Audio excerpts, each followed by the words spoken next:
સમાચાર અમદાવાદથી કે જ્યાં બોપલ પોલીસની કસ્ટડીમાં એક યુવકનું મોત થયું છે। પોલીસના મારથી મોત થયો હોવાનો પરિવારનો આક્ષેપ છે।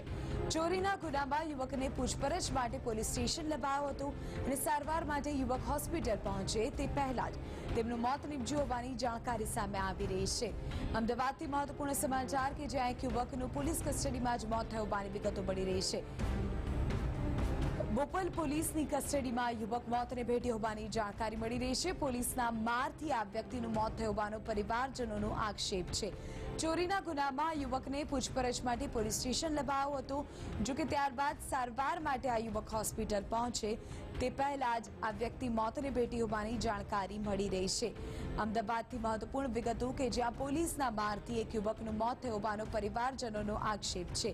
વધુ વિગતો મેળવીશું મારા સંવાદદાતા જિગ્નેશ પટેલ પાસેથી। જિગ્નેશ, શું કહી રહ્યા છે પરિવારજનો? શા કારણે આ ઘટના ઘટી? અત્યારે શું વિગત?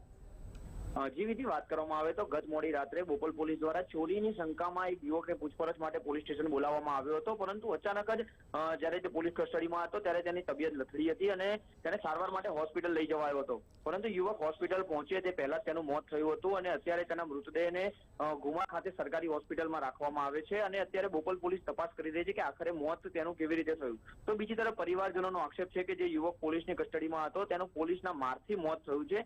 ત્યારે એક તરફ પરિવારજનોનો આક્રોશ અને આક્ષેપ છે, તો બીજી તરફ પોલીસ ઘટનાની જે હકીકત છે તે તપાસવા માટે ઉચ્ચ અધિકારીઓ પહોંચી ચૂક્યા છે અને આખરે યુવકનું મોત કયા કારણોસર થયું તે માટે પેનલ ડોક્ટરથી પીએમ કરવામાં આવશે અને ત્યારબાદ એફએસએલની મદદથી યોગ્ય તારણ સુધી પહોંચાશે તેવું અધિકારીઓનું જણાવવું છે। બિલકુલ જિગ્નેશ, આભાર સમગ્ર જાણકારી બદલ। તો હવે ઉચ્ચ અધિકારીઓ પણ ઘટના સ્થળે અને સમગ્ર ઘટનાને લઈને કાર્યવાહી તેજ।